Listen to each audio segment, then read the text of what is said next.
And since you did bring up the quarterback position, let me throw it out there. JT Daniels is out of the way. He's in the transfer portal. He has yet to decide where he's going to land. So now there is one super experienced quarterback, and he has proven his worth in a national championship season. So the detractors should be out of the way. They should be. So Stetson Bennett had a really good season, had his issues in the SEC championship game, made amends, though, in the playoffs and the national championship game. And what was super impressive, and I think we talked about this after the title game, to me, was that he got off the deck in that play that was ruled a fumble. Could have gone either way. He fumbles the ball. He gets just leveled while he's delivering the ball, trying to get rid of it. And it was similar to the Bryce Young play in the first quarter, in which it ruled the other way, and Alabama was able to keep the ball. And I just, at that time, just thought, okay, this is typical Alabama. It's almost exactly the same play. And I didn't think the officials got it wrong necessarily. Just within a split second, Alabama and Bryce Young's able to get rid of it to make it more clearly a pass, and Stetson Bennett's not. And there you go. This could decide the game. And there's only like 5 minutes left. They're down by a score, and for him to then take charge in the next drive, throw the ball downfield decisively, make some really good throws after he took that shot, and not just a shot to the ribs, but a shot to his ego and a shot to, a national championship season. And then to come back and lead that drive where they put it on his shoulders. I thought that was pretty remarkable. I was not a big fan of Stetson Bennett, and I didn't hide it. I ended up actually making a video and apologizing to Stetson Bennett. His story is pretty incredible. He wanted to be a Georgia quarterback pretty much since he could walk, and that was his dream. Comes to Georgia as a walk-on. The coaches actually told him that you're never going to play at Georgia. You're never going to start at Georgia. You will never see the field in a meaningful way. And he didn't take no for an answer from anybody. He decided that was his dream, and he was going to go after it. So he was actually on the team whenever Jake Fromm played for a national championship against Alabama. He leaves, goes to JUCO, does a great job there, wins a national championship, if I'm not mistaken.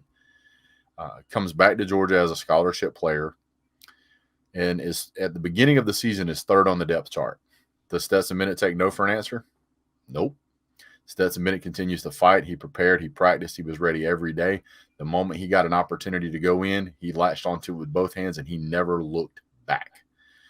Stetson Bennett, and we can look at it any way we want to. If he didn't play for Georgia and he played for somebody else, and this was the same story, I would say the same thing. Stetson Bennett gave a life lesson to the world. He showed everybody, I don't care how many people are telling you no, even if it's the people that are directly above you, you don't take no for an answer. You keep pushing. So I thought it was commendable for a young man to have that much drive and fortitude to not give up. And the moment that he had an opportunity, he took full advantage of it. And he showed the world that he could do it.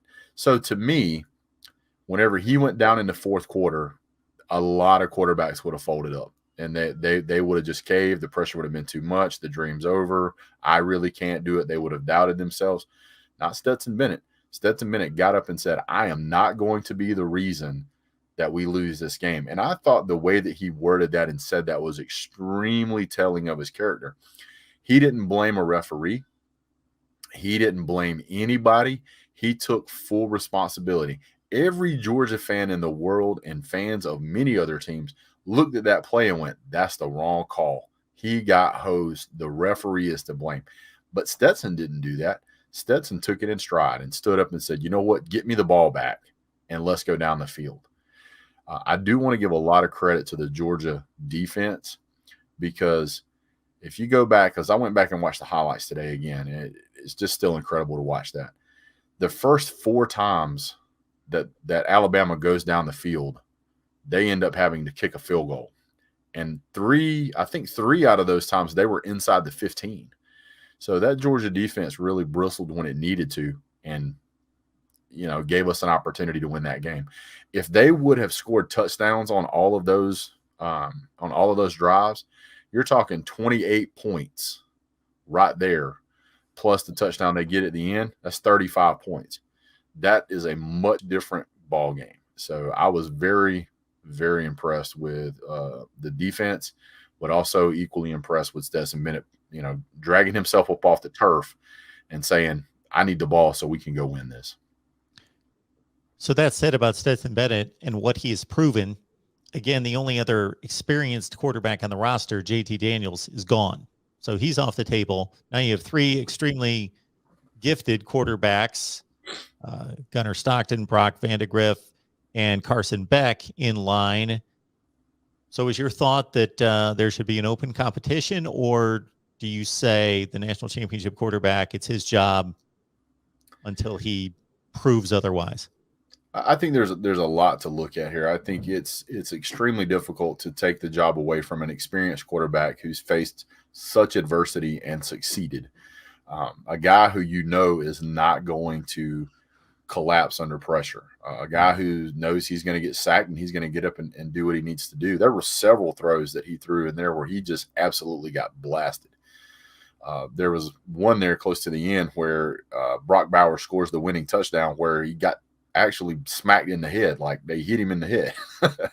The penalty was called, but personal foul, hands to the face or something, or quarterback. Can't remember exactly the penalty, but he didn't phase him. He didn't bother him. And I think that's extremely crucial in a football team who has the potential to be in some pretty stressful situations. Now, I think there's another part of this some of us are not really talking about, and maybe we should. If Stetson Bennett was doing this well, knowing that JT Daniels was standing right there with the capability of coming back in and taking that job away from him,